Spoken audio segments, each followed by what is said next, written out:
সম্মানিত উপস্থিতি, আজকে রামেশ্বরপুর হাই স্কুল মাঠে আয়োজিত উক্ত ইসলামী সম্মেলনে আদ-দাওয়া ইলাল্লাহ কর্তৃক আয়োজিত উক্ত সম্মেলনে আমার সংক্ষিপ্ত বক্তব্যের বিষয়বস্তু বাংলাদেশে ইসলাম প্রতিষ্ঠা হওয়ার পথের চ্যালেঞ্জ সমূহ কি কি, বাধা সমূহ কি কি। উক্ত বিষয়ে গুরুত্বপূর্ণ আলোচনা শ্রবণের জন্য আপনাদের সকলকে মনোযোগের সাথে বসে আলোচনা শ্রবণের বিনীত অনুরোধ করছি।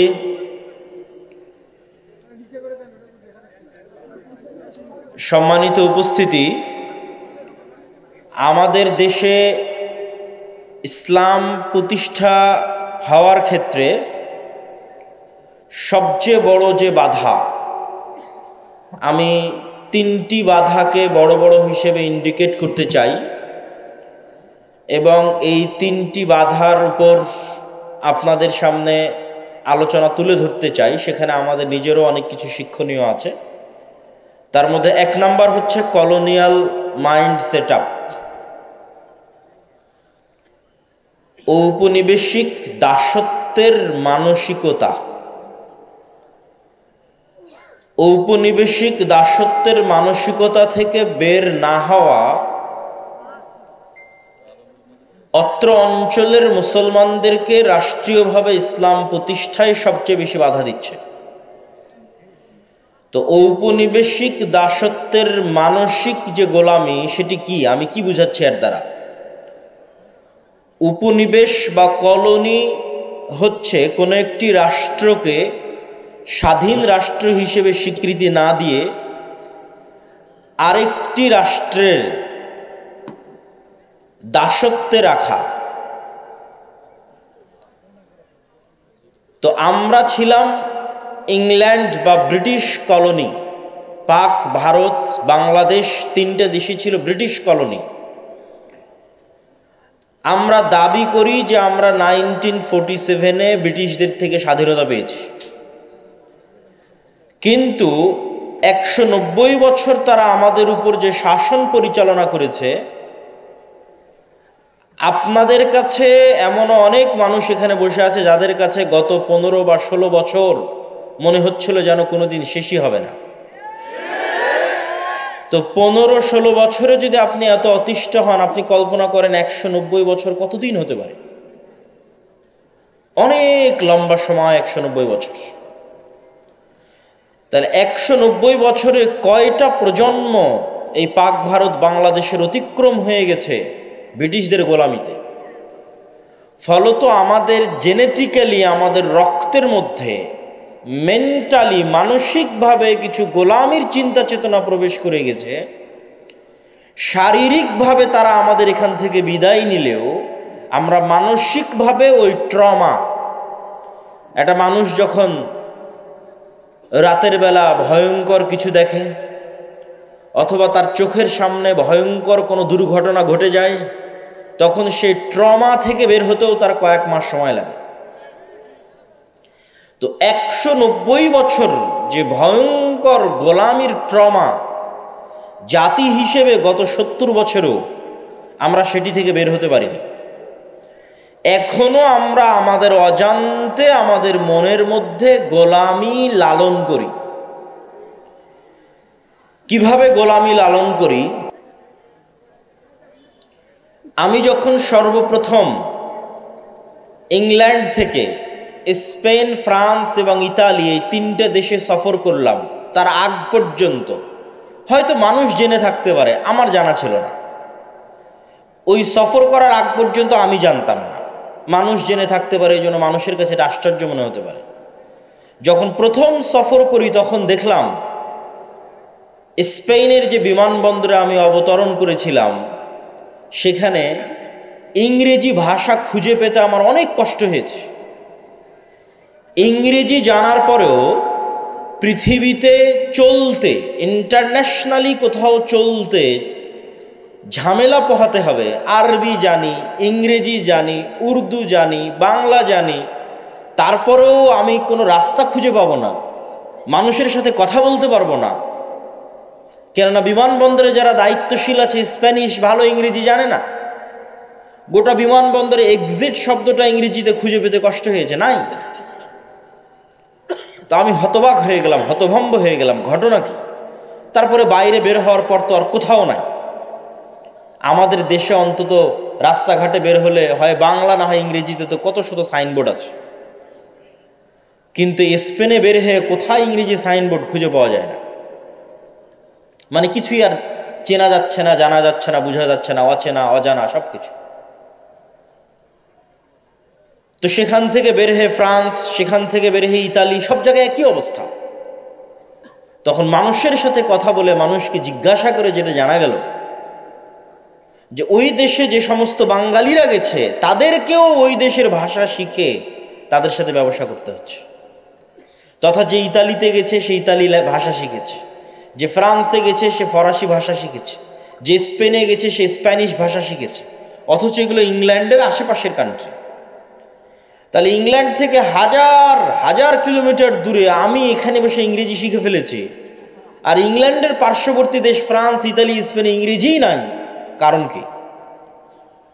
তখন আমি ধীরে ধীরে অনুধাবন করলাম, এটা আমার রিয়ালাইজেশন, যে আমার মদিনা ইসলামী বিশ্ববিদ্যালয়ে একজন আফ্রিকান বন্ধু ছিল। সেই মদিনা ইসলামী বিশ্ববিদ্যালয়ের আফ্রিকান বন্ধুর সেকেন্ড ল্যাঙ্গুয়েজ ছিল ফরাসি। তো তখন আমার কাছে এই জিনিসটা একটু খটকা লাগলেও এতটা তো অনুভূতি ছিল না যে কেন তার সেকেন্ড ল্যাঙ্গুয়েজ ফরাসি হবে, এই পর্যন্ত আমি পৌঁছতে পারিনি। আমার সেকেন্ড ল্যাঙ্গুয়েজ যদি ইংরেজি হয়তো তারাও হয়তো এরকম একটা ভাষা শিখে, সে ভাষার নাম ফরাসি। কিন্তু তখন আমি বুঝলাম ফ্রান্স, স্পেন এবং ইতালি যাওয়ার পর যে আমাদের পুরো মুসলিম বিশ্বে আমরা যতগুলো সমস্যা এখন বহন করছি, এখন প্রত্যেকটা সমস্যার পিছনে ইউরোপ এবং ইংল্যান্ডের দীর্ঘদিনের ঔপনিবেশিক শাসনামল দায়ী। ঔপনিবেশিক শাসন আমলেই তৈরি হয়েছে। ওই পুরো শামকে ভেঙে একটা টুকরোকে লেবানন, একটা টুকরোকে জর্ডান, একটা টুকরোকে সিরিয়া, অথচ পুরোটা একটাই দেশ। কিভাবে তৈরি হলো? আজকের আরব বিশ্বের টুকরো টুকরো দেশ এরা কিভাবে তৈরি হলো? কাশ্মীরের সমস্যা কারা তৈরি করলো? আফ্রিকান মুসলমানদের যে সমস্যা, এই সমস্যার জন্য কারা দায়ী? প্রত্যেকটা জায়গায় দেখবেন ওই ঔপনিবেশিক শাসনামলের যে ঘটনা প্রবাহ, সেগুলো দায়ী। তখন আমি দেখলাম যে আসলে এখানে যারা বসবাস করেছে ইংল্যান্ডে, ফ্রান্সে এবং ইতালিতে, তারা মেন্টালি, মানসিকভাবে আমাদের চাইতে বেশি স্বাধীন। মানে ফ্রান্সের একটা মানুষের মানসিকতা একজন বাংলাদেশ, পাকিস্তান, ভারতে জন্মগ্রহণ করা একজন নাগরিকের চাইতে বেশি স্বাধীন। কেন বেশি স্বাধীন? ফ্রান্স এবং ইতালি, স্পেনের নাগরিক এটা মনে করেছে যে আমি কেন আমার ভাষা বাদ দিয়ে অন্যের ভাষা শিখব। সে কোন লেভেলের উন্নাসিকতা বা কোন লেভেলের অহংকার, আত্ম অহংকার তার মধ্যে আছে, স্বাধীন চেতা মনোভাব তার মধ্যে আছে, যে সে তার পার্শ্ববর্তী দেশের ভাষাটা পর্যন্ত শিখবে না। বলে তুমি যদি আমার সাথে যোগাযোগ করতে চাও, আমার ভাষা শিখে যোগাযোগ করো, না হলে তোমার সাথে আমার যোগাযোগের কোনো প্রয়োজন নাই। আর আমরা তাদের তুলনায় মানসিকভাবে গোলাম। তার মানে আমি এটা বলছি না যে আপনি ইংরেজি ভাষা শিখিয়েন না, এটা বলছি না। আমি জাস্ট উদাহরণ হিসেবে তুলে ধরছি যে আমরা যে কলোনিয়াল মাইন্ডসেটটা বহন করি এখন পর্যন্ত, তার আলামত কি? আপনি যখন একজন মানুষকে দেখেন প্যান্ট শার্ট পরে আছে, তখন তাকে আপনি স্মার্ট মনে করেন। আর যখন কেউ পাঞ্জাবি পায়জামা টুপি পরে আছে, তখন তাকে আনস্মার্ট মনে করেন। এই মাপকাঠিটা আপনাকে তৈরি করে দিল কে? আপনি নিজের অজান্তে তৈরি করে ফেলেছেন। 190 বছর যার গোলামি করেছেন তারা প্যান্ট শার্ট পরত, ফলত অটোমেটিক আপনার রক্তের মধ্যে মিশে গেছে যে প্যান্ট শার্ট পরলে, স্যার বললে সে অবশ্যই অন্যদের চাইতে একটু লেভেলে উঁচু। আর যদি প্যান্ট শার্ট না পরে, স্বাভাবিক পাঞ্জাবি পায়জামা বা লুঙ্গি থাকে, তাহলে সে অবশ্যই অন্যদের চাইতে নিচু। এটা আপনি নিজের অজান্তেই মাপকাঠি তৈরি করে ফেলেছেন। এরকম অসংখ্য মানদণ্ড এবং মাপকাঠির মধ্যে আমরা আমাদের জীবনযাপন করি, যেগুলোতে আমরা গোলামি বহন করি। যেমন দাড়ি রাখার বিষয়ে যদি আমি বলি, যে আমরা দাড়ি রাখতে সংকোচ বোধ করি, যে দাড়ি রাখলে মানুষ কি বলবে, আমরা হেজিটেশনে ভুগি। তো এই হেজিটেশনটা আমাদের মধ্যে এসেছে কোথায় থেকে? এই হেজিটেশনটা আমাদের মধ্যে এসেছে মানসিক গোলামি থেকে, কলোনিয়াল মাইন্ড সেটআপ। এটা আমি আরও ভালোভাবে ফিল করলাম, অন্তত দাড়ির বিষয়টা ভালোভাবে ফিল করলাম কিভাবে? লন্ডনে যেই আমি ইচ্ছাকৃতভাবে দেখার জন্য গেছিলাম, তো 90% জনের বেশি জনের মুখে দাঁড়িয়ে আছে, অথচ ওই লন্ডনে যতজন মুসলমান বসবাস করে তার 90% জনের মুখে দাড়ি নাই। তাহলে ওই লন্ডনে বসবাস করা মুসলমানের নাই কেন? তার মানে মেন্টালি, মানসিকভাবে সে পরোয়া করে না যে আমি দাড়ি রাখলে দুনিয়ার মানুষ কি বলবে। কিন্তু মুসলমান পরোয়া করে যে আমি যদি দাড়ি রাখি তাহলে হয়তো আমাকে আনস্মার্ট লাগতে পারে, কেননা আমি যাদের গোলাম ছিলাম, আমার যারা মনিব ছিল, তারা তো দাড়ি রাখত না। তো আমি যাদের গোলামি করেছি তারা তো দাড়ি রাখতো না, তো তারাই তো ছিল শাসক। তখন নিজের অজান্তে আমি তাদের অনুকরণ করতে চেয়েছি, এবং এখনো নিজের অজান্তে অনুকরণ করছি, এবং নিজের অজান্তে আমাদের অধপতনের জন্য আমাদের দিনকে দায়ী করছি। এই পরের পয়েন্টে আমি আসব। তো এই সমস্ত উদাহরণগুলো প্রমাণ করে যে কলোনিয়াল মাইন্ড সেটআপ, ঔপনিবেশিক গোলামির মানসিকতা আমাদেরকে পৃথিবীর অন্যান্য উন্নত জাতি, গোত্র, ধর্মের অনুসারী মানুষদের থেকে মানসিকভাবে পিছিয়ে রেখেছে। আপনি দেখেন, ভারত, বাংলাদেশ, পাকিস্তান, তিনটে দেশই একসাথে 1947-এ জন্ম নিল। জওহরলাল নেহরু, গান্ধী, মাওলানা আবুল কালাম আজাদ, তারা বললেন আমরা সেকুলার ইন্ডিয়া প্রতিষ্ঠা করব, ধর্ম নিরপেক্ষ ভারত প্রতিষ্ঠা করব। মোহাম্মদ আলী জিন্না, আল্লামা ইকবাল, তারা বললেন মুসলমানদের জন্য ভিন্ন রাষ্ট্র লাগবে। তাহলে ভারত প্রতিষ্ঠিত হলো সেকুলারিজমের উপর, পাকিস্তান, বাংলাদেশ প্রতিষ্ঠিত হলো মুসলমানিত্বের উপর। অথচ 70 বছর পর দেখেন আমাদের মানসিক গোলামি, বিশেষ করে মুসলমানদের মানসিক গোলামি কত নিম্ন লেভেলের, যে 70 বছর পর আমরা সবচেয়ে বড় সেকুলার হয়ে গেছি। আর 70 বছর পর সেই ভারত তার দিনের উপর সবচেয়ে বেশি কট্টর হয়েছে।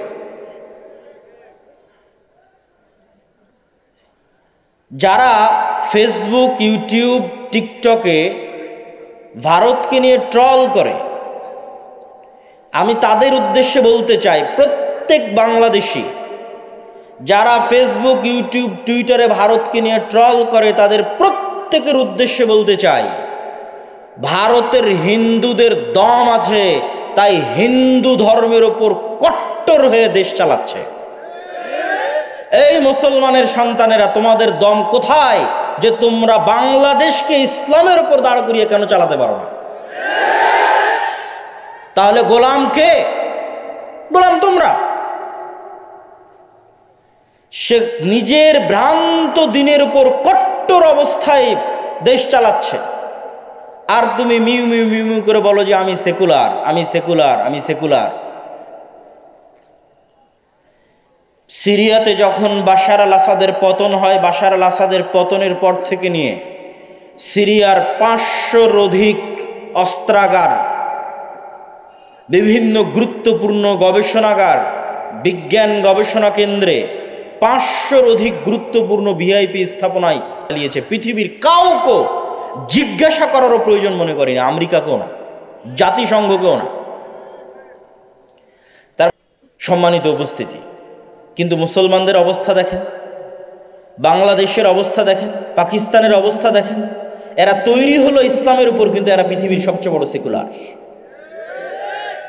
এই জন্য আমি যখন প্রধান উপদেষ্টা ডক্টর মোহাম্মদ ইউনূসের সামনে কথা বলার সুযোগ হয়েছিল, তখন আমি ডক্টর মোহাম্মদ ইউনূসের সামনে স্পষ্ট ভাষায় বলেছিলাম যে আপনারা সমস্যার গোড়ায় হাত দেন, আপনারা ডিফেন্স খেলতেছেন, আত্মরক্ষা করে পাল্টা জবাব দিচ্ছেন। সারা ইন্ডিয়া ছড়িয়ে আছে যে বাংলাদেশের সংখ্যালঘুদের উপর নির্যাতন হচ্ছে, অথচ ডাহা মিথ্যা কথা।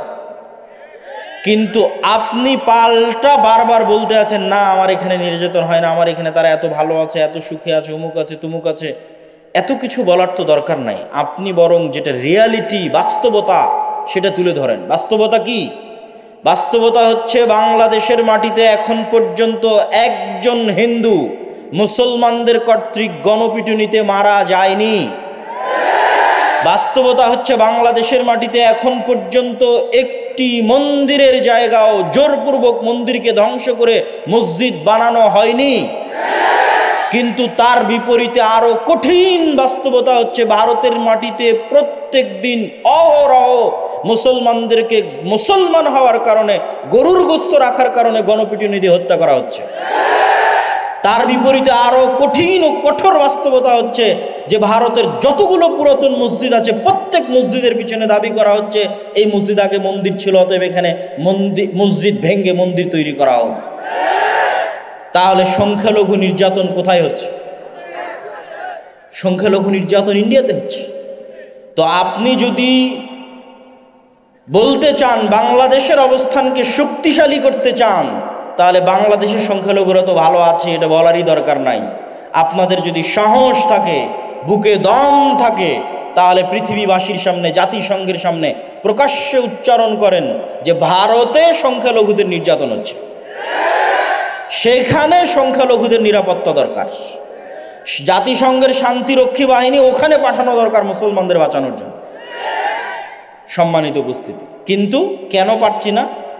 কলোনিয়াল মাইন্ড সেট আপ, ঔপনিবেশিক মানসিক দাসত্ব, যে আমাকে সবসময় ছাড় দিতেই হবে, আমাকে এই পৃথিবীর সবচেয়ে বড় সেকুলার হতে হবে, আরেকজন কট্টর হিন্দু হলে সমস্যা নাই, আরেকজন কট্টর সমস্যা নাই, কিন্তু আমি আমার দিনের উপর কট্টর হতে পারবো না।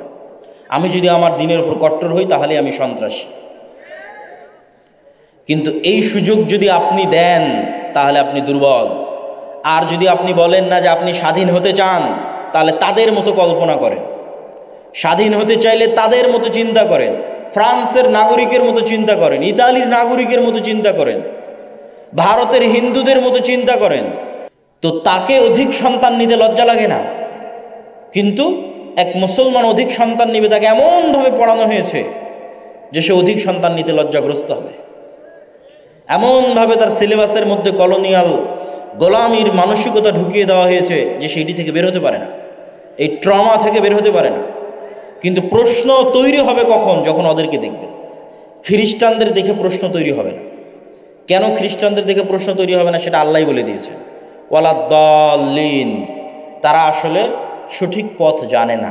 এই জন্য অসংখ্য খ্রিস্টান পাবেন জুয়া খেলছে, মদ খাচ্ছে, ঠিক আছে? অতএব তাদেরকে দেখলে আপনি সঠিক রাস্তা খুঁজে পাবেন এটা না।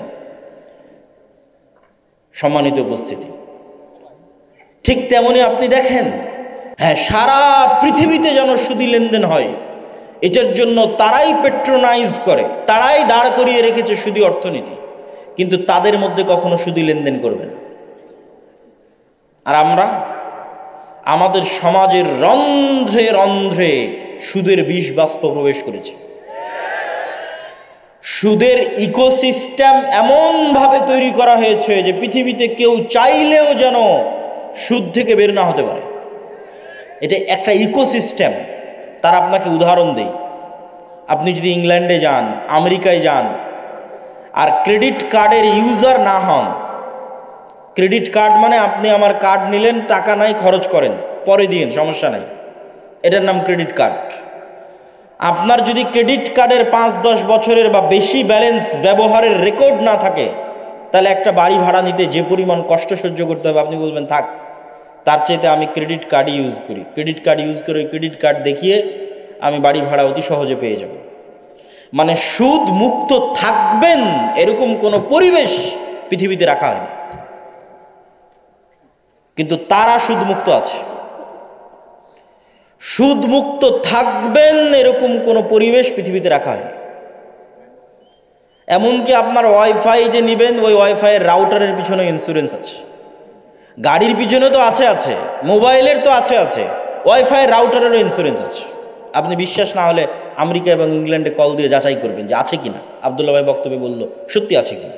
সেই দিন বাংলাদেশেও আসবে যখন আপনি ক্যাশ মানি বলে, বাস্তব প্রকৃত ক্যাশ টাকা বলে কোনো টাকা থাকবে না, প্রত্যেকটা টাকাই লোনের বিপরীতে থাকবে। মানে আমার এবং আপনার পকেটে এখন যত টাকা আছে, আসলে এগুলো একটাও বাস্তবে ক্যাশ টাকা নাই, প্রতিটা টাকার বিপরীতে ব্যাংকে লোন আছে। তাহলে there is no cash money without loan. মানে সুদের ভিত্তিতে লোন ছাড়া কোনো ক্যাশ মানির অস্তিত্ব পৃথিবীতে থাকবে না। সম্মানিত উপস্থিতি, আমরা আলোচনা করছিলাম যে কলোনিয়াল মাইন্ড সেটআপ আমাদেরকে পেয়ে বসেছে। এটি আপনি যদি রাষ্ট্রীয়ভাবে ইসলাম প্রতিষ্ঠা করতে চান, তাহলে এটি হবে তার পথে সবচেয়ে শক্তিশালী বাধা। দ্বিতীয় বাধা কি হবে? দ্বিতীয় বাধা হচ্ছে রাষ্ট্রীয় কাঠামোগত ইসলাম বিদ্বেষ। এটা এই পয়েন্ট থেকে এসেছে, আগের পয়েন্ট থেকে এসেছে। এই আগের পয়েন্ট থেকেই রাষ্ট্রের কাঠামোগত ইসলাম বিদ্বেষ। আপনি চোখে দেখতে পাবেন না, বাস্তবে কোনো ইসলাম বিদ্বেষ নাই, কিন্তু কাঠামোর মধ্যে ইসলাম বিদ্বেষ আছে। যেমন আপনি কোথাও গিয়ে বলেন যে আমি দাড়ি রাখবো, পুলিশে জব করে বলেন দাড়ি রাখবো, আর্মিতে জব করে বলেন দাড়ি রাখবো, পারবেন না, কষ্ট হবে, চিহ্নিত হবেন, চাকরি থেকে বাদ পড়ে যাবেন। তথা এমনভাবে ইসলাম বিদ্বেষকে সেট আপ করা আছে কাঠামোর মধ্যে যে আপনি শক্তভাবে কঠোরভাবে দিনকে অনুসরণ করবেন সেটি সুযোগ নাই।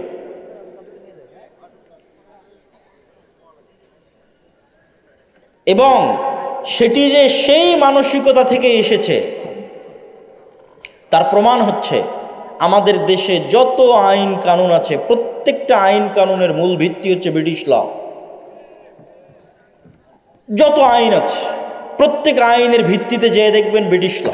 যেমন আপনি যদি বাংলাদেশ আর্মির কথা বলেন, তাহলে বাংলাদেশ আর্মির যত রুলস অ্যান্ড রেগুলেশনস আছে তাদের অফিসিয়ালি এই প্রত্যেকটা রুলস অ্যান্ড রেগুলেশনের 90% ব্রিটিশ আর্মি থেকে কপি করা।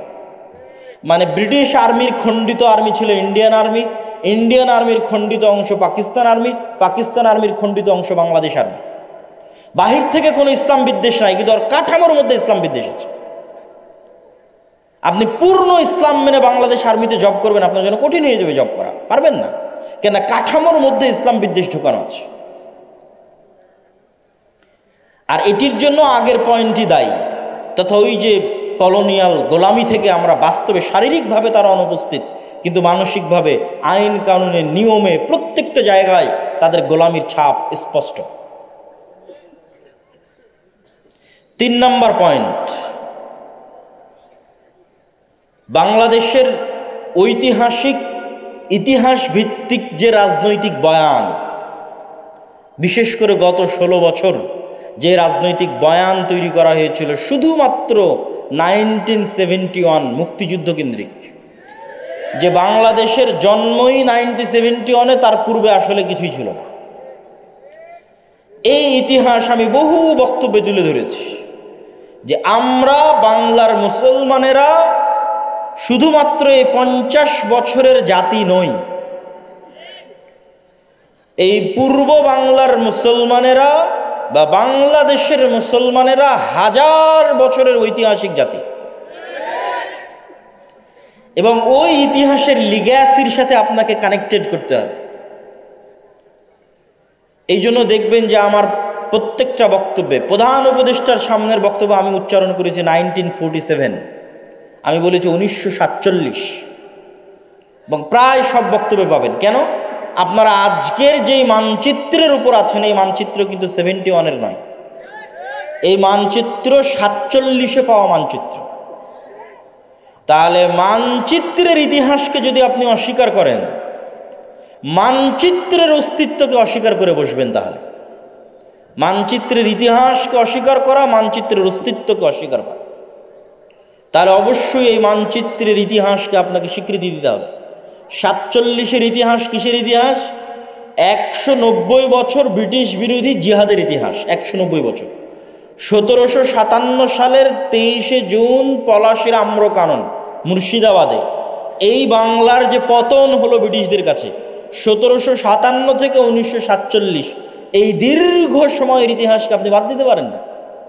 হাজী শরীয়তুল্লাহ মীর নেসার আলী তিতুমির, আপনাদের বগুড়ার গাবতলীর সন্ধ্যাবাড়িও ছিল জিহাদের কেন্দ্র, ব্রিটিশ বিরোধী জিহাদের কেন্দ্র। তাহলে আপনি যদি গাবতলীর মানুষ যদি বলে আমার 1971 জন্ম, তাহলে তো এটা মিথ্যা কথা। তাহলে ওই গাবতলীর সন্ধ্যাবাড়ির আপনাদেরই বাপদাদা আজ থেকে 200 বছর আগে ব্রিটিশদের বিরুদ্ধে জিহাদ করেছে, ওটাকে আপনি বহন করবেন না? ওটাকে আপনি রক্ষা করবেন না? নিজের মধ্যে ধারণ করবেন না? অবশ্যই ধারণ করতে হবে, নাহলে আপনি জাতি হিসেবে মানসিকভাবে, ঐতিহাসিকভাবে, রাজনৈতিক বয়ানে গোলাম হয়ে যাবেন।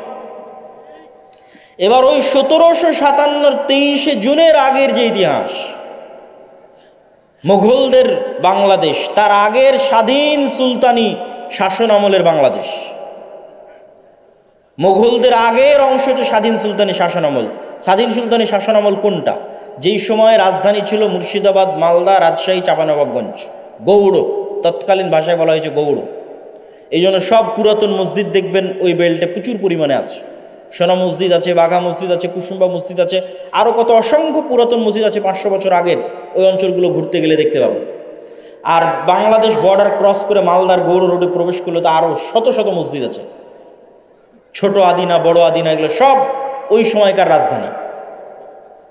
আর মুঘলদের রাজধানী হচ্ছে ঢাকা। তাহলে এই দীর্ঘ 1000 বছরের ইতিহাসকে যদি বাদ দেন, জাতি হিসেবে আপনি মৃত্যুবরণ করলেন। আর 1971 বা 1947 পরে বাংলাদেশের মানুষকে বারবার বিভক্ত করার চেষ্টা করা হয়েছে। বাংলাদেশের মানুষকে কি দিয়ে বিভক্ত করা হয়েছে? 3টা পরিভাষা দিয়ে বাংলাদেশের মানুষকে বিভক্ত করা হয়েছে রাজনৈতিকভাবে। এই রাজনৈতিক বিভক্তি থেকে বের হয়ে আসতে হবে। অন্য আর যে কোনো বিষয়ে রাজনীতি চলতে পারে, কিন্তু এই বিষয়গুলো নিয়ে রাজনীতি করতে দেওয়া যাবে না। এটা যে রাজনৈতিক সচেতনতা। 47-এ দেশ স্বাধীন হওয়ার পর বাঙালি জাতীয়তাবাদের নামে বাংলাদেশের মানুষের মধ্যে বিভেদ তৈরি করা হয়েছে। বলা হয়েছে, আরে তুমি পরে মুসলিম, আগে বাঙালি। বাঙালি জাতীয়তাবাদকে মহান করা, বাঙালি জাতীয়তাবাদকে মহান করতে গিয়ে পহেলা বৈশাখের কালচার থেকে শুরু করে যত বাঙালি কালচার আছে, সেই কালচারগুলোকে মহান করে যে না আমি বাঙালি। আর এই বাঙালি জাতীয়তাবাদকে ইসলামের বিরুদ্ধে দাঁড় করানো। কিন্তু তারা ভুলে যায় যে এই বাঙালি জাতীয়তাবাদের নামেই 1905 সালে হওয়া বঙ্গভঙ্গ 1911-তে ব্রিটিশ সরকারকে রদ করতে বাধ্য করে কলকাতার দাদাবাবুরা। আর 1911-তে বঙ্গভঙ্গ রদ হয়ে যাওয়ার কারণে 1947 পর্যন্ত এই পূর্ববঙ্গে না কোনো কলকারখানা, না কোনো ব্যবসায়িক প্রতিষ্ঠান, না কোনো স্কুল কলেজ, না কোনো বিশ্ববিদ্যালয়, কিছুই প্রতিষ্ঠিত হয়নি। মানে আপনাদের টাকায়, আপনাদের বাপদাদাদের টাকায় যা কিছু গড়ে উঠেছে সব কলকাতাতে গড়ে উঠেছে। তাহলে পূর্ববঙ্গের মুসলমানেরা যে বৈষম্যের শিকার হলো, সেটা তো তোমার বাঙালি জাতীয়তাবাদের নামেই সেই বৈষম্যের শিকার হলো। আবার সেই বাঙালি জাতীয়তাবাদকে উজ্জীবিত করে বাংলাদেশের মুসলমানদের মধ্যে বিভেদ তৈরি করা, এটা হচ্ছে আমাদের পার্শ্ববর্তী দেশ থেকে পরিচালিত বাংলাদেশের মধ্যে পার্থক্য তৈরি করার রাজনৈতিক বয়ান। আর একটা পার্থক্য তৈরি করার রাজনৈতিক বয়ান কি? 1971-এর পরে যে অমুক মুক্তিযোদ্ধা, অমুক রাজাকার, এটা হচ্ছে দেশকে ভাগ করে দেওয়া, দেশের জনগণকে ভাগ করে দেওয়া।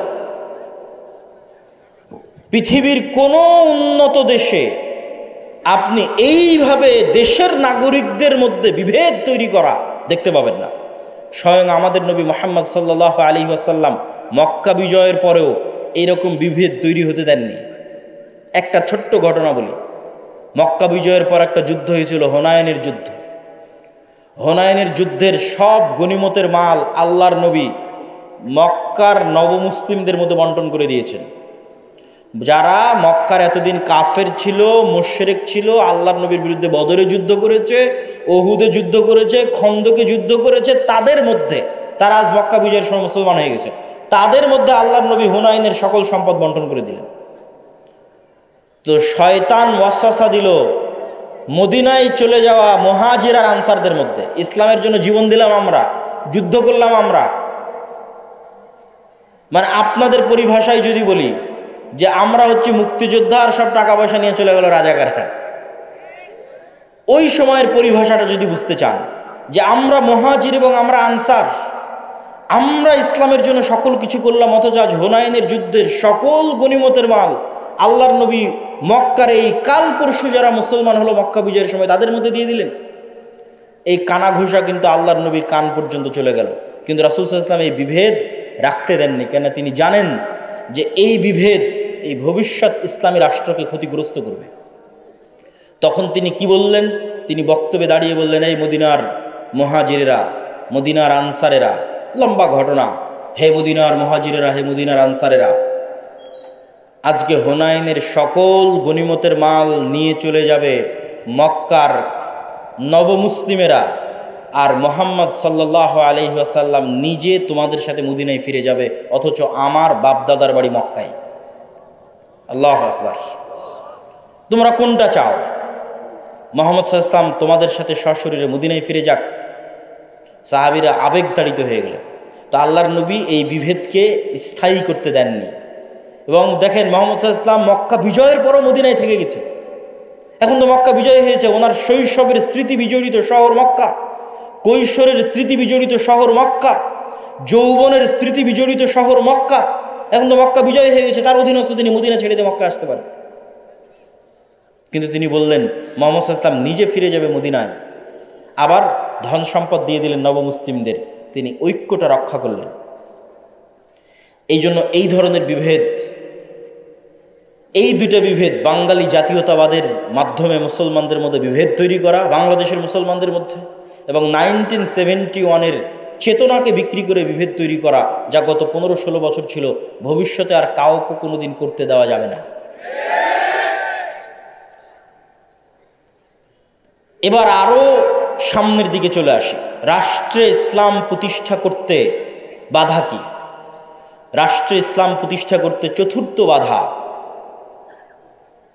বিজাতীয় মতবাদ, গণতন্ত্র, সমাজতন্ত্র, ধর্মনিরপেক্ষ মতবাদ, যেটিকে সেকুলারিজম, কিছুক্ষণ আগে যে মতবাদের বিষয়ে বললাম, লিবারালিজম, জাতীয়তাবাদ, ন্যাশনালিজম, এই প্রত্যেকটা মতবাদ রাষ্ট্রে ইসলাম প্রতিষ্ঠায় বাধা। আমি যদি আরো সারমর্ম করে বলি যে পৃথিবীতে ইসলামী খেলাফা প্রতিষ্ঠা হবে, এই ইসলামী খেলাফার সবচেয়ে বড় শত্রু গণতন্ত্র নিজেই। এই জন্য আমার একটা বক্তব্য দেওয়া আছে যে গণতন্ত্রের কবর রচনার উপরই ইসলামী খেলাফতের উত্থান হবে। কিন্তু এই বক্তব্য আবার আমাদের কিছু ভাইদের সহ্য হবে না। কিন্তু তাদেরকে আমি উদাত্ত আহ্বান জানাবো, আপনারা আরো পড়েন, আরো পড়েন, আরো পড়েন। আরো পড়লে দেখবেন গণতন্ত্রের নামে মুসলমানদের সামনে মূলা ঝুলিয়ে রাখা আছে। গত 100 বছরেও কোনোদিন গণতন্ত্র দিয়ে ইসলাম প্রতিষ্ঠিত হয়নি, আগামী 1000 বছর চেষ্টা করলেও কোনোদিন গণতন্ত্র দিয়ে ইসলাম প্রতিষ্ঠিত হবে না। হ্যাঁ, গণতন্ত্র দিয়ে যে ইসলাম প্রতিষ্ঠিত হবে, যদি বলেন যে হ্যাঁ হবেই হবে, তাহলে আমি এই চ্যালেঞ্জ দিয়ে বলে গেলাম, গণতন্ত্র দিয়ে যে ইসলাম প্রতিষ্ঠিত হবে ওটা বিকৃত ইসলাম, কম্প্রোমাইজড ইসলাম, পূর্ণাঙ্গ ইসলাম নয়। যে ইসলামের মধ্যে শিরক মিশ্রিত থাকবে, যে ইসলামের মধ্যে ইসলামের সকল বিধিবিধান উপস্থিত থাকবে না, পূর্ণাঙ্গ রূপে উপস্থিত থাকবে না। তাহলে আপনি যেহেতু বলতেছেন এগুলোর মাধ্যমে প্রতিষ্ঠিত হবে না, তো হবে কিসের মাধ্যমে? যেটির মাধ্যমে প্রতিষ্ঠিত হবে, আজকে আপনাদের সামনে 2টি বা 3টি উপায় বলবো, যা প্রায় এই পরের পয়েন্টগুলো প্রায় সব বক্তব্যে আমার বলা আছে এবং আপনাদেরও শোনা উচিত। 1, ইসলামী খেলাফা বা ইসলামী রাষ্ট্র বলতে কি বুঝায় এটা পরিষ্কার থাকতে হবে। ইসলামী খেলাফা বা ইসলামী রাষ্ট্র মানে আজকে এখানে আপনাদের সবাইকে জোরপূর্বক আমি সালাত আদায় করিয়ে দিলাম, জোরপূর্বক আপনাদের মহিলাদের মা বোনদের পর্দা করিয়ে দিলাম, বিষয়টি এমন নয়। ইসলামী খেলাফায় এই জিনিসগুলো থাকবে, কিন্তু ইসলামী খেলাফা মানে 1 নম্বরে আপনাদের মধ্যে ন্যায় বিচার প্রতিষ্ঠিত হবে। ঈসা আলাইহিস সালাতু ওয়াস সালামের কথা আল্লাহর নবী বলেছেন, তিনি পৃথিবীতে হাকামান মুকসিতা, ন্যায় বিচারক, শাসক হবেন। আর আল্লাহ হচ্ছেন সবচেয়ে বড় ন্যায় বিচারক। এই জন্য সাবআতুন ইউদিল্লুহুমুল্লাহ ইয়াউমা লা দিল্লা ইল্লা দিল্লুহ, 7 শ্রেণীর মানুষকে বিশেষ ছায়ায় আশ্রয় দেওয়া হবে। তার 1 নম্বরে ইমামুন আদিল, ন্যায় পরায়ণ, ন্যায় বিচারক। তাকে 1 নম্বরে আসন দেওয়া হয়েছে, ন্যায় পরায়ণ, ন্যায় বিচারককে। আমাদের মুসলমানদের কাছে এতক্ষণ পর্যন্ত এই আলোচনা আপনাদের কাছে হয়তো মনে হবে আমি কি বলতে চাচ্ছি। আমি যেটি বলতে চাচ্ছি যে রাষ্ট্রে ইসলাম মানে ন্যায় বিচার প্রতিষ্ঠা করা। তো আপনি আমি যদি রাষ্ট্রে ইসলাম প্রতিষ্ঠা করতে চাই, আমাদেরকে সবার আগে ন্যায় পরায়ণ হতে হবে। আমি আপনি ন্যায়পরায়ণ হব না, সত্যবাদী হব না, আর বলবো রাষ্ট্রে ইসলাম প্রতিষ্ঠা করব, এটা কোনোদিন সম্ভব নয়। তো আপনি কি বলতে চাচ্ছেন আমরা মুসলমানেরা ন্যায়পরায়ণ নই, সত্যবাদী নই? জি, আমি এটাই বলতে চাচ্ছি আমরা মুসলমানেরা নামাজি, আমরা মুসলমানেরা হাজি, আমরা মুসলমানেরা দানবীর। বাহ্যিক ইসলামের যত বিধিবিধান আছে প্রত্যেকটা বিধিবিধান মানতে আমরা 1 নম্বরে আছি। যেমন আজকের জালসা সম্মেলনে এসেছেন কোরআন এবং দ্বীনের কথা শুনতে, এটা অনেক বড় একটা গুণ। অবশ্যই আপনি নেকি পাওয়ার নিয়েতে এসেছেন, কিন্তু দেখবেন এই জালসার প্যান্ডেল থেকে মোবাইল চুরি হয়ে গেছে, দেখবেন মসজিদ থেকে স্যান্ডেল চুরি হয়ে গেছে। তাহলে জাতিগতভাবে আমার এবং আপনার মধ্যে কোনটার অভাব? জাতিগতভাবে আমার এবং আপনার মধ্যে নামাজের অভাব নাই, দানের অভাব নাই, হাজি উমরাকারী ব্যক্তির অভাব নাই, কিন্তু সত্যবাদী হবে, ন্যায় পরায়ণ হবে, এরকম মেরুদণ্ডওয়ালা একটা প্রজন্ম আমাদের মধ্যে নাই। আপনি আমাকে যদি এখন রাষ্ট্রপ্রধান করে দেন, আমিও বাংলাদেশ চালাতে পারবো না, কেন বাংলাদেশের প্রত্যেকটা সেক্টরে দুর্নীতি আছে। ওই সমস্ত দুর্নীতিবাজ সচিবেরা, মন্ত্রীরা, ওসিরা, ডিসিরা 1 সেকেন্ড আপনাকে রাষ্ট্র চালাতে দিবেন, আপনাকে উৎখাত করে ফেলে দেবে। তাহলে আপনি এইরকম দুর্নীতিগ্রস্ত একটা কাঠামোর মধ্যে বলবেন আমি ইসলাম প্রতিষ্ঠা করব? আপনাকে একদল সৎ ন্যায়পরায়ণ প্রজন্ম আগে নিয়ে আসতে হবে। যেই সৎ ন্যায়পরায়ণ প্রজন্ম টাকার কাছে বিক্রি হবে না, চাপের কাছে বিক্রি হবে না, তার দায়িত্বের আমানত রক্ষা করবে মৃত্যু হয়ে গেল। এটা হচ্ছে সৎ এবং ন্যায়পরায়ণ। এতক্ষণ হয়তো রাষ্ট্রীয় পর্যায়ে বললাম, এই জন্য আপনারা খুব ঠিক বললেন। আমাদের ব্যক্তিগত জীবনে যদি আসি, তাহলে কি হবে দেখেন। আপনারা যারা আজ পুরো গাবতলীতে জরিপ করেন, পুরো বগুড়া জেলায় জরিপ করেন, পুরো গাইবান্ধাতে জরিপ করেন যে কতজন পিতার মৃত্যুর পর তার সন্তান পিতার সম্পত্তিতে বোনকে ন্যায়ের সাথে ভাগ দিয়েছে, জরিপ করেন। আপনারা যারা সামনে উপস্থিত আছেন তারা প্রশ্ন করেন, আপনার আশেপাশে তাকান, পাড়া প্রতিবেশীর দিকে তাকান, কল্পনা করেন কতজন তার পিতার মৃত্যুর পর পিতার সম্পত্তিতে বোনকে ন্যায়ের সাথে ভাগ দিয়েছে। একদল তো আছে ভাগই দেয়নি, কেউ যদি দিয়ে থাকে তাহলে বগুড়ার জলেশ্বরী তলার জমিটা নিজে নিয়েছে, আর বগুড়ার যেটা সারিয়াকান্দির নদীতে ভেঙে আছে ওটা বোনকে দিয়েছে।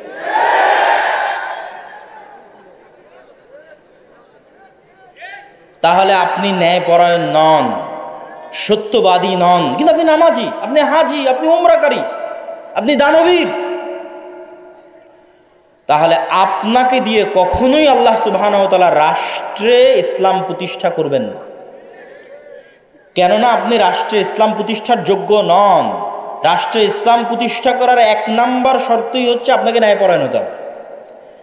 ন্যায়পরায়ণ না হলে আপনি রাষ্ট্রে ইসলাম প্রতিষ্ঠার যোগ্য নন। কেন? আপনি রাষ্ট্র নেতা হওয়ার যোগ্য নন, দলের নেতা, দেশের নেতা, সমাজের নেতা, কোনো কিছুর নেতা হওয়ার যোগ্য নন। আপনি কিসের যোগ্য? গোলাম হওয়ার যোগ্য। গোলামেরা মিথ্যা বলে, গোলামেরা অন্যায়পরায়ণ হয়। আপনি আরো জরিপ করেন, আপনাদের এই বগুড়া, গাবতলী, গাইবান্ধা অঞ্চলের কতজন মেয়ের বিবাহ যৌতুকের ভিত্তিতে হচ্ছে, আর কতজন মেয়ের বিবাহ যৌতুক ছাড়া হচ্ছে, জরিপ করেন। তাহলে যতগুলো মেয়ের বিবাহ যৌতুকের ভিত্তিতে হচ্ছে, আপনি কি বলেন এটা ন্যায় হচ্ছে না অন্যায় হচ্ছে? অন্যায় হচ্ছে। কিন্তু ওই যৌতুকের বিবাহে যতজন উপস্থিত হচ্ছে, হাজি, নামাজি, ওমরাকারী, দানবীর, হুজুর, কাজী, সবই তো আল্লাহওয়ালা। তাহলে এই সমস্ত আল্লাহওয়ালা হাজি, নামাজি, কাজী যে যৌতুকের ভিত্তিতে বিবাহ দিচ্ছে, উপস্থিত হচ্ছে, দাওয়াতে যাচ্ছে, তাদেরকে দিয়ে আল্লাহ সুবহানাহু ওয়া তাআলা কখনোই রাষ্ট্রে ইসলাম প্রতিষ্ঠা করাবেন না। কেননা সে অন্যায় পরায়ণ। সে যদি আজ যৌতুকের সাথে আপোষ করে, কাল রাষ্ট্র ক্ষমতায় গেলে ও সবচেয়ে বড় দুর্নীতিবাজ হবে। মানে আমাদের মধ্যে যতজন উপস্থিত আছে, যারা বোনকে পিতার সম্পত্তিতে ভাগ দেয়নি, যারা মেয়েকে বিবাহ করেছে যৌতুক এবং ডিমান্ডের ভিত্তিতে, এবং এই ধরনের মানুষের সাথে সম্পৃক্ত অন্যায়ের সাথে জড়িত আছে, এরা যদি রাষ্ট্র ক্ষমতায় যায় তো গত 16 বছর যা টাকা পাচার হয়েছে এরা তার চেয়ে বেশি করবে। গত 16 বছর যা দুর্নীতি হয়েছে প্রত্যেকটা মুসলমান তার চেয়ে বেশি দুর্নীতি করবে। শুধু সে যায়নি তাই গালি দিচ্ছে যে ও দুর্নীতিবাজ ছিল, এত টাকা পাচার করে নিল, ও গেলে ওও করত। সম্মানিত উপস্থিতি, তাহলে আমরা মুসলমানেরা কি অবস্থায় দাঁড়িয়ে আছি?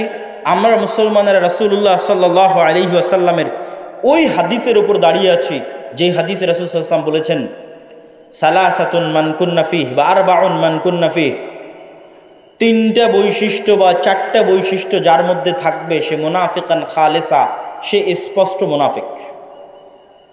ইদা হাদ্দাসা কাযাবা, যখন কথা বলে মিথ্যা বলে, ওয়া ইদা ওয়াদা আখলাফা, যখন ওয়াদা করে ভঙ্গ করে, ওয়া ইদা তুমিনা খানা, যখন আমানত রাখা হয় তখন সে আমানতের খেয়ানত করে। তো কথা বললে মিথ্যা বলে, ওয়াদা দিলে ভঙ্গ করে, আমানতের খেয়ানত করে, মানে দায়িত্ব দেওয়া হয়েছে দায়িত্বের খেয়ানত করেছে। বাবা মারা গেছে, সম্পত্তি বন্টন করতে হবে, এই কাজটা আপনার কাছে আমানত। আপনি প্রতিষ্ঠানের প্রিন্সিপাল, প্রতিষ্ঠান আপনার কাছে আমানত। আপনি থানার ওসি, থানা আপনার কাছে আমানত। প্রত্যেক দায়িত্বশীলের কাছে তার দায়িত্ব আমানত। তাহলে ওই দায়িত্ব সে পূর্ণাঙ্গ রূপে বাস্তবায়ন না করে কম্প্রোমাইজ করেছে, মানে তারা সব কি হয়ে গেছে বলেন তো? বলেন না কেন, কি হয়ে গেছে? মুনাফিক হয়ে গেছে। তো ইযা হাদ্দাসা কাযাবা, যখন কথা বলে মিথ্যা বলে, ওয়াদা করে ভঙ্গ করে, আমানত রাখা হলে আমানতের খেয়ানত করে, তাদেরকে আল্লাহর নবী কি বললেন? একটু জোরে বলতে হবে, কি বললেন? মুনাফিক। তার মানে পিতার সম্পত্তিতে বোনকে ভাগ দেয়নি যে সে কি? একটু কথা বলতে হবে, সে কি? মুনাফিক। যৌতুকের ভিত্তিতে বিবাহ করেছে যে সে কি? মুনাফিক। তাহলে এই সমস্ত মুনাফিকদের দিয়ে আপনি তাহলে প্রশ্নের পরের প্রশ্ন আসবে, এই সমস্ত মুনাফিকেরা নামাজ পড়ছে কেন? এই সমস্ত মুনাফিকেরা দান করে কেন? এই সমস্ত মুনাফিকেরা তাহাজ্জুদের সালাত আদায় করে কেন? কেননা গত 16 বছরে এমনও ছিল প্রশ্ন ফাঁসের টাকা আল্লাহর রাস্তায় দান করেছে। তাহলে আল্লাহর নবীর কথা অনুযায়ী সে মুনাফিক, কেননা প্রশ্ন ফাঁস তার আমানত, প্রশ্ন রক্ষা করা আমানত ছিল, খেয়ানত করেছে। আল্লাহর নবী বলছেন ও মুনাফিক, খাঁটি মুনাফিক। তো খাঁটি মুনাফিক কেন দান করছে? গত 16 বছর এমনও ছিল যে সবচেয়ে বড় দুর্নীতিবাজ সেও নাকি তাহাজ্জুদের সালাত আদায় করে, সবচেয়ে বড় খুনি সেও নাকি তাহাজ্জুদের সালাত আদায় করে। তাহলে সে যদি খুনি হয়, দুর্নীতিবাজ হয়, মিথ্যুক হয়, তাহলে সে তো মুনাফিক। শত OC, DC, SP, AC land, sub registrar সারা দিন ঘুষের লেনদেন করতেছে, 24 ঘন্টা ঘুষের লেনদেন করতেছে, তারা তার দায়িত্বে খেয়ানত করতেছে। তো দায়িত্বে খেয়ানত করার কারণে আল্লাহর নবীর ভাষা অনুযায়ী সে কি? মুনাফিক। কিন্তু এরা সবাই তো হজ করে এসেছে, ওমরা করে এসেছে, নামাজ পড়েছে, মসজিদ মাদ্রাসার সভাপতি, প্রধান অতিথি, বিশেষ অতিথি, কি না সব কিছুতে আছে। তাহলে কেন দিনী কার্যক্রমে? মূলত তারা তাদের মুনাফিকি ঢাকতে আল্লাহর রাস্তায় দান করে, মুনাফিকি ঢাকতে হজ ওমরা করে, মুনাফিকি ঢাকতে মসজিদে গিয়ে নামাজ পড়ে, কিন্তু আসলে মুনাফিক। কিন্তু মুনাফিকিটা যেন মানুষের সামনে ধরা না পড়ে, ওই মুনাফিকের উপর পর্দা দেওয়ার জন্য মুখে দাড়ি আছে, মাথায় টুপি আছে, নামাজের কড়া আছে, কিন্তু বাস্তবে মুনাফিক। তাহলে কোন মুসলমান স্বাধীন, কোন মুসলমান রাষ্ট্রের দায়িত্ব পাবে, কোন মুসলমান দেশ জাতিকে নেতৃত্ব দিবে?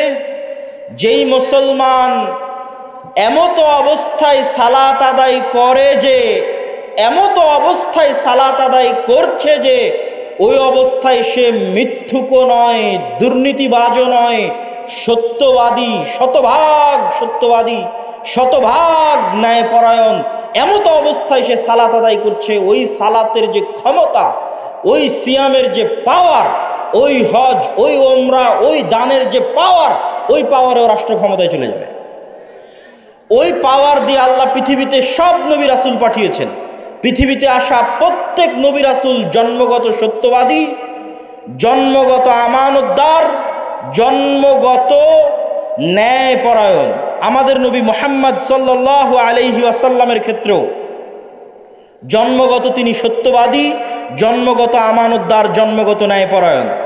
আবু বকর, ওমর, উসমান, আলী, এমনকি যে আবু সুফিয়ান রাদিয়াল্লাহু তাআলা আনহুর নাম আমরা শুনি, দীর্ঘদিন যাবৎ মক্কার কাফের কুরাইশ মুশরিকদের নেতৃত্ব দিয়েছেন, তিনিও বাদশাহ হিরাক্লিয়াসের দরবারে দাঁড়িয়ে মিথ্যা বলেননি। তখন কাফের ছিলেন, মিথ্যা বলেননি। কেননা মিথ্যা তাদের অস্তিত্বের মধ্যে ছিল না। আর আমাদের অস্তিত্বের মধ্যে মুসলমানদের অস্তিত্ব চেক করবেন, ইউরোপ আমেরিকায় যত মুসলমান গেছে তাদের অনেকেই, অধিকাংশই, সবাই নয়, যে দেখেন কোথাও না কোথাও মিথ্যা বলেছে। মিথ্যা বলে সরকারের কাছে অতিরিক্ত ফায়দা নিচ্ছে। মুসলমান কাফেরের কাছে অতিরিক্ত উপকার নিচ্ছে। মুসলমান ইহুদি খ্রিস্টানের কাছে অতিরিক্ত অর্থনৈতিক লাভ নিচ্ছে মিথ্যা বলে। দ্বিতীয় যে কাজটি আমাদের করতে হবে সেটা হচ্ছে সোশ্যাল জাস্টিস। সোশ্যাল জাস্টিস মানে এতক্ষণ যা বললাম তার আলোকেই সোশ্যাল জাস্টিস নির্ধারিত হবে। সামাজিক ন্যায় বিচার। গত 16 বছর যে পাওয়ার প্র্যাকটিস হয়েছে সারা বাংলাদেশে, এই পাওয়ার প্র্যাকটিস এখন নাই, শূন্যের কোঠায়। ওই ফাঁকা জায়গায় মসজিদ মাদ্রাসাগুলোর ক্ষমতা ছিল যে তারা ন্যায় বিচার প্রতিষ্ঠা করবে। কিন্তু দুঃখজনক হলেও সত্য, দেশে প্রতিষ্ঠিত ইসলামী দল বলেন, ইসলামী সংগঠন বলেন, মসজিদ বলেন, মাদ্রাসা বলেন, তারা আল আমরু বিল মারুফ ওয়ান নাহি আনিল মুনকার এবং সামাজিক ন্যায় বিচার প্রতিষ্ঠায় দুর্বল। এবং তাদের চোখের সামনে আর এক দল ওই একই জায়গায় একই অন্যায় লিপ্ত হচ্ছে। এক জায়গায় গত 16 বছর যারা চাঁদাবাজি করেছে, আজকে ওই জায়গায় আরেকজন চাঁদাবাজি করতেছে, কিন্তু কেউ প্রতিবাদ করতেছে না। সোশ্যাল জাস্টিস মানে সমাজে মানুষের প্রতি অন্যায় হতে দেওয়া যাবে না। আপনি যদি রাষ্ট্রে ইসলাম প্রতিষ্ঠা করতে চান, রুট লেভেলে ন্যায় বিচার প্রতিষ্ঠা করতে হবে। কাকে প্রতিষ্ঠা করতে হবে? যে ইসলামের ধারক ও বাহক, মানে যে বলছে যে আমি চাই রাষ্ট্রে ইসলাম প্রতিষ্ঠা হোক, ওকে ন্যূনতম ওর গ্রামে ওর পাড়ায় মানুষের উপর যেন জুলম না হয়। যেমন বাপ যদি মারা যায় তো বোনকে যেন তার ন্যায় হিস্সা বুঝিয়ে দেওয়া হয়, এটি জোরপূর্বক বাস্তবায়ন করবে। কোনো মেয়ের বিবাহ যেন যৌতুকের ভিত্তিতে না হয়, এটি জোরপূর্বক বাধা দিবে। আল আমরু বিল মারুফ ওয়ান নাহি আনিল মুনকার করবে। এটি হচ্ছে সোশ্যাল জাস্টিস। কোনো এক গ্রাম, কোনো এক এলাকা, কোনো এক পাড়া, কোনো এক মাদ্রাসা, কোনো এক শিক্ষা প্রতিষ্ঠান, কোনো এক ইসলামী দল, ইসলামী সংগঠনে যদি ন্যায় প্রতিষ্ঠা হয়ে যায়, ওর হাত দিয়ে রাষ্ট্রে ইসলাম প্রতিষ্ঠা হবে। তার মানে কি ইসলামী দল, ইসলামী সংগঠন, মসজিদ মাদ্রাসায় ন্যায় নাই? নাই। এই যে মাদ্রাসায় মাদ্রাসায় মতবিরোধ, দলে দলে মতবিরোধ, এর থেকে ও বের হয়েছে, ওর থেকে ও বের হয়েছে, এগুলো একটাও মাসলা মাসাইলের কারণে নয়, এগুলো একটা আবেগের কারণে নয়। প্রত্যেকটা জায়গায় ন্যায়ের অভাব আছে। হয় যিনি ইসলামী দলের আমির উনি ন্যায়পরায়ণ নন, জালেম, অথবা যিনি ইসলামী দলের মামুর কর্মী সে ন্যায়পরায়ণ নয়, জালেম। যে কর্মী রাত দিন পরিশ্রম করছে তাকে পদ না দিয়ে যে পা চাটছে ওকে পদ দিয়ে দিচ্ছে। এটাই হচ্ছে ন্যায়ের খেলাফ। ন্যায় নাই, ওর দ্বারা রাষ্ট্রের ইসলাম প্রতিষ্ঠা হবে না। ও তো ওর দলের মধ্যে ইসলাম প্রতিষ্ঠা করতে পারেনি। দলের মধ্যে ইসলাম, আর মাদ্রাসায় ইসলাম প্রতিষ্ঠা করবে। মাদ্রাসা ইসলাম মানে 5 ওয়াক্ত সালাত হচ্ছে এটা না। 5 ওয়াক্ত সালাত তো হবেই, কিন্তু আপনি যদি মনে করেন আমি রাষ্ট্রে ইসলাম প্রতিষ্ঠা করব, তাহলে আপনি যে জায়গায় আছেন ওখানে শতভাগ ন্যায় প্রতিষ্ঠা করতে হবে। আপনি ন্যায় প্রতিষ্ঠা করতে ব্যর্থ হয়েছেন তো অবশ্যই আপনি রাষ্ট্রে ইসলাম প্রতিষ্ঠা করতে ব্যর্থ হবেন। সম্মানিত উপস্থিতি, সর্বোপরি লাস্ট পয়েন্ট হচ্ছে আমাদের মুসলমানদের সবচেয়ে বড় সমস্যা হচ্ছে আমরা শর্ট টার্ম চিন্তা করি, আমাকে এখনই ভোট করে এখনই নির্বাচনে জিতে রাষ্ট্রে ইসলাম প্রতিষ্ঠা করতে হবে, যে এরকম শর্ট টার্ম চিন্তা করতেছে আমাকে এখনই নির্বাচন করে এখনই ভোটে জিতে এখনই রাষ্ট্রে ইসলাম প্রতিষ্ঠা করতে হবে, ও তার কয়দিন পরে আর থাকবে না। মানে তার কয়দিন পর আবারও কেউ আসবে যে রাষ্ট্র ক্ষমতায় চলে যাবে। সে যেমন আজ এখনই চলে যাওয়ার চেষ্টা করতেছে, স্থায়ী থাকতে পারবে না। তাহলে করতে হবে কি? আপনাকে 50 বছর 100 বছরের প্ল্যান করতে হবে যে আমি 50 বছর পর 100 বছর পর, আজ এখন নয়, 50-100 বছর পর পূর্ণাঙ্গ ইসলাম পূর্ণাঙ্গ ক্ষমতার সাথে বাংলাদেশের রাষ্ট্র ক্ষমতায় যাবে। তার জন্য কি করা লাগবে সেই পরিকল্পনা রেডি করে তারা করেছে। আজকে তারা যে জায়গায় আছে এটা 200 বছর আগের পরিকল্পনা। আর যখনই আপনি এই পরিকল্পনা করবেন তখনই দেখবেন যে আপনাকে শক্তিশালী প্রতিষ্ঠান তৈরি করতে হচ্ছে। আমাদের শক্তিশালী প্রতিষ্ঠান নাই। এই লক্ষ লক্ষ কোটি কোটি পঙ্গপালের মতো ভোটার থেকে কোনো উপকার নেই। 5ই আগস্টের এই ছাত্র জনতার আন্দোলনে বেশিরভাগ মুসলমান ধর্মপ্রাণ মানুষ জীবন দিয়েছে। আর রাষ্ট্র ক্ষমতায় কারা গেছে? বেশিরভাগ এনজিও রাষ্ট্র ক্ষমতায় গেছে। কেন? ওই এনজিওগুলো বাংলাদেশের শক্তিশালী প্রতিষ্ঠান আছে, শক্তিশালী মিডিয়া আছে। বাংলাদেশে আমাদের মুসলমানদের পঙ্গপালের মতো এরকম আমার এরকম হাজার হাজার দর্শক শ্রোতা ভক্ত আছে, কিন্তু আমার শক্তিশালী মিডিয়া নাই বাংলাদেশে। আমার বাংলাদেশে শক্তিশালী কোনো অর্থনৈতিক প্রতিষ্ঠান নাই, এরকম কোনো ইসলামী দলের নাই, কোনো ইসলামী সংগঠনের নাই।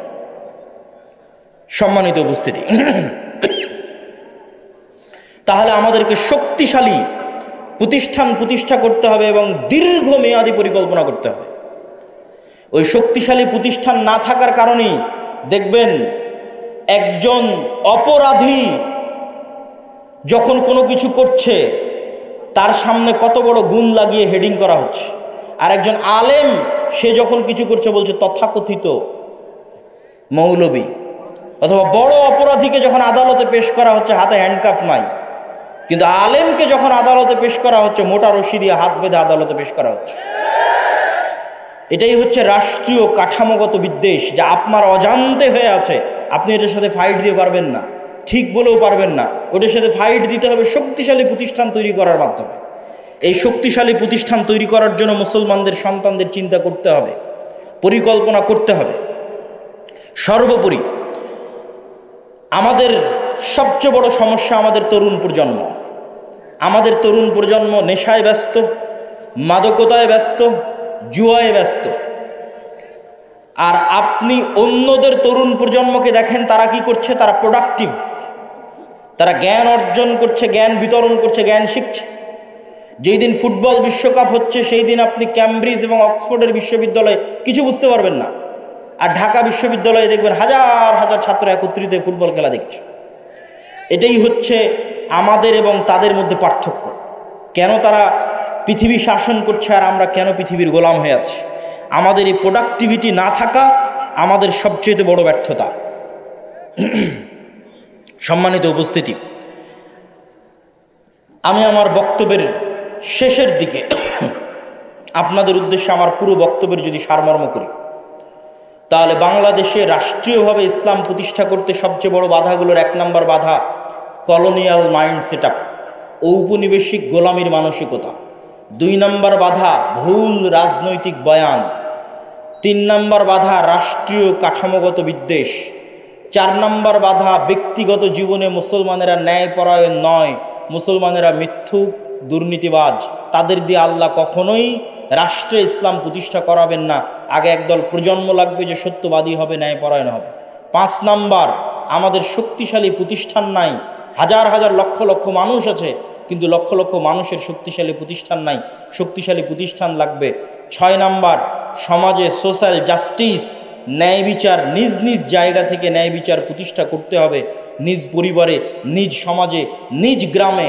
তাহলে আল্লাহ একদিন দয়াবান হয়ে আমাকে এবং আপনাকে সেই জায়গায় পৌঁছে দিবেন যেই জায়গায় যাওয়ার আমরা যোগ্য। আমাদের বাপদাদারা যেই জায়গায় ছিল, আমাদের পিতৃপুরুষরা যেই জায়গায় ছিল। ইসলামী খেলাফা কাল্পনিক কোনো থিওরি নয়। পৃথিবীতে সবচেয়ে বেশি শান্তি স্থাপনকারী, সবচেয়ে সাকসেসফুল, সবচেয়ে শক্তিশালী অর্থনৈতিক, রাজনৈতিক, রাষ্ট্রীয় কল্যাণমূলক সিস্টেম হচ্ছে ইসলামী খেলাফা। অতএব এটা বাস্তব পরীক্ষিত, সুতরাং সেটিকে নিয়ে আসতে চাইলে। আর 7 নম্বর, যে সমস্ত তন্ত্রে মন্ত্রের মাধ্যমে আমরা চাচ্ছি যে আমরা যাব, এই তন্ত্র মন্ত্রগুলো, এই মতবাদগুলো জন্মই দেওয়া হয়েছে যেন ইসলাম কখনো রাষ্ট্র ক্ষমতায় যেতে না পারে। অতএব আপনাকে আগে এই সমস্ত তন্ত্র মন্ত্রকে অস্বীকার করতে হবে, এই সমস্ত তন্ত্র মন্ত্রের কাফের হয়ে যেতে হবে, এগুলো সব ইসলাম বিরোধী। তারপরে এইভাবে যেভাবে নবীরা শুরু করেছে সেভাবে শুরু করতে হবে। নবীরা কিভাবে শুরু করেছে? মুসা আলাইহিস সালাতু ওয়াস সালামকে আল্লাহ চাইলে বলতে পারতেন তোমাকে মুজিজার লাঠি দিলাম, গিয়ে ফেরাউনকে হত্যা করো এই লাঠি দিয়ে। লাঠির জাদু দিয়ে ফেরাউন মারা যাবে, মুসা আলাইহিস সালাম রাষ্ট্র ক্ষমতা দখল করে নিবে। তা না করে আল্লাহ মুসা আলাইহিস সালামকে বললেন দাওয়াত দাও, তাও ভদ্র নম্র ভাষায় দাওয়াত দাও। এই দাওয়াত দিতে গিয়ে কি না বিপদে তিনি পড়লেন। কতদিন যাবত এই দাওয়াত দিতে গিয়ে জুলম সহ্য করলেন, অত্যাচার সহ্য করলেন। যে আল্লাহ ইব্রাহিম আলাইহিস সালাতু ওয়াস সালামকে আগুনে পোড়ানো থেকে বাঁচাতে পারেন, সে আল্লাহ চাইলে নমরুদকে তখনই আগুনে পুড়িয়ে দিতে পারেন না? দেননি। সেই নমরুদ কর্তৃক ইব্রাহিম আলাইহিস সালাম মাজলুম হলেন, জুলম সহ্য করলেন, দাওয়াত দিলেন। কিন্তু দাওয়াত দিয়েছেন তারা নিঃস্বার্থভাবে রাষ্ট্রের কেন্দ্রবিন্দুতে, আর আমরা আলেম ওলামারা আজীবন দাওয়াত দিয়েছি স্বার্থে। গত 16 বছর অধিকাংশ আলেম ওলামা, অধিকাংশ হুজুর মাওলানা সবাই, কেউ যদি এমপির সাথে দেখা করে থাকে, মন্ত্রীর সাথে দেখা করে থাকে, তাহলে সবাই নিজ নিজ স্বার্থের জন্য দেখা করেছে। কেউই নিঃস্বার্থভাবে ইসলামের দাওয়াত দেওয়ার জন্য দেখা করে। কিন্তু নবীরা নিঃস্বার্থভাবে দ্বীনের জন্য কাজ করতেন। আল্লাহ সুবহানাহু ওয়া তাআলা আমাদেরকে উপস্থিত মজলিসে উপস্থিত সকলকে সত্যবাদী, ন্যায়পরায়ণ, নিজ নিজ সন্তানকে সত্যবাদী, মাথা উঁচু করে দাঁড়ানোর জন্য শিখায়। কেন আল্লাহর নবী লোন নীতি নিষেধ করেছেন? সুদভিত্তিক না, স্বাভাবিক কর্জ নিতে কেন নিষেধ করেছেন? আজ স্বাভাবিক কর্জ নিলে কাল মিথ্যা বলবেন, কাল যখন টাকা চাইতে আসে মিথ্যা বলবেন, আপনার ছেলেকে মিথ্যা শিখাবেন, বউকে মিথ্যা শিখাবেন। মিথ্যার উপর তৈরি হওয়া একটা সন্তান নেতা হবে না, গোলাম হবে। নেতা তৈরি করতে চাইলে মিথ্যা স্টপ, কোনো মিথ্যা চলবে না। সত্য বলো, সত্যের নাম সাহসিকতা। ন্যায় পরায়ণ থাকো, যার যা হক তাকে তার হক বুঝিয়ে দাও। এটি ইসলাম, এটি প্রকৃত ইসলাম। সম্মানিত উপস্থিতি, বক্তব্যের শেষে বলতে চাই, আগামী বছর আমি আদ-দাওয়া ইলাল্লাহর দায়িত্বশীলদের প্রতি উদাত্ত আহ্বান জানাবো। এই যে বিশাল জনসমুদ্র, এরকম প্রোগ্রাম আগামী বছর আসলে এই ধরনের ইউনিয়নে না করে গাবতলী কলেজ মাঠে করা উচিত। কি বলেন আপনারা? আমি উদাত্ত আহ্বান জানাবো দায়িত্বশীলদের যে এই প্রোগ্রামটা আপনারা আগামী বছর গাবতলী কলেজ মাঠে করার চেষ্টা করবেন ইনশাআল্লাহ।